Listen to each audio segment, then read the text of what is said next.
পশ্চিম এশিয়ার ক্রমবর্ধমান ভূরাজনৈতিক উত্তেজনা এবং বিশ্ববাজারে অস্থিরতার প্রভাবে স্বর্ণের দামে বড় ধরনের ওঠানামা শুরু হয়েছে।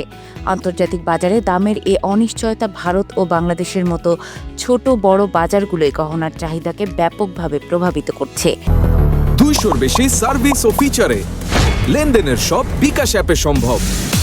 যুদ্ধের প্রভাবে একদিকে যেমন বিনিয়োগকারীরা দ্বিধাদ্বন্দ্বে রয়েছেন, অন্যদিকে সাধারণ ক্রেতারাও চড়া ও অস্থির মূল্যের কারণে স্বর্ণ কেনা থেকে পিছিয়ে আসছেন। চলতি মাসের শুরু থেকেই স্বর্ণের দাম ঊর্ধ্বমুখী থাকলেও সম্প্রতি ইরান ও যুক্তরাষ্ট্রের মধ্যে তৈরি হওয়া যুদ্ধ পরিস্থিতির কারণে বাজারে বড় ধরনের সংশোধন দেখা দিয়েছে। ইন্ডিয়ান বুলিয়ন জুয়েলার্স অ্যান্ড অ্যাসোসিয়েশনের তথ্যানুযায়ী মাত্র একদিনের ব্যবধানে 10 গ্রাম স্বর্ণের দাম প্রায় 2% বা $34.40 কমে দাঁড়িয়েছে $15,006.81। উল্লেখ্য, মার্চ জুড়ে স্বর্ণের বাজারে ব্যাপক পতন লক্ষ্য করা গেছে। গত কয়েক সপ্তাহে 10 গ্রাম স্বর্ণের দাম প্রায় $258.57 15% কমেছে, যা মূলত বিশ্ব রাজনৈতিক অস্থিরতারই ফল। স্বর্ণের পাশাপাশি রূপার বাজারেও বড় ধস নেমেছে। 2 মার্চের তুলনায় কেজি প্রতি রূপার দাম প্রায় $718.93 কমে $2,336.47 নেমে এসেছে। সাধারণত যুদ্ধের মতো সংকটের সময় বিনিয়োগকারীরা স্বর্ণকে সবচেয়ে নিরাপদ সম্পদ বা সেফ হেভেন হিসেবে বিবেচনা করেন, কিন্তু এবারের চিত্র কিছুটা ভিন্ন।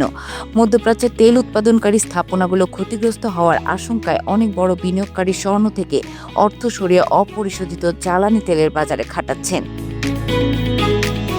এই সংকটের পেছনে শুধু যুদ্ধই নয়, বরং মুদ্রার অবমূল্যায়নও বড় ভূমিকা পালন করছে। আন্তর্জাতিক বাজারে জ্বালানি তেলের দাম প্রতি ব্যারেল $110 উঠে যাওয়ায় দক্ষিণ এশীয় দেশগুলোর মুদ্রার বিনিময় হার রেকর্ড পরিমাণে কমেছে। অন্যদিকে যুদ্ধের কারণে লজিস্টিক বা পরিবহন ব্যবস্থাও ভেঙে পড়েছে। বিশেষ করে দুবাইয়ের মতো গুরুত্বপূর্ণ বাণিজ্যিক কেন্দ্রগুলো থেকে আকাশপথে স্বর্ণ বা বুলিয়ন সরবরাহ প্রায় বন্ধ হয়ে আছে। এশিয়ার প্রধান বাণিজ্য পথগুলোতে উড়োজাহাজ চলাচল স্বাভাবিক না হওয়া পর্যন্ত সরবরাহ সংকট কাটবে না বলে আশঙ্কা করা হচ্ছে।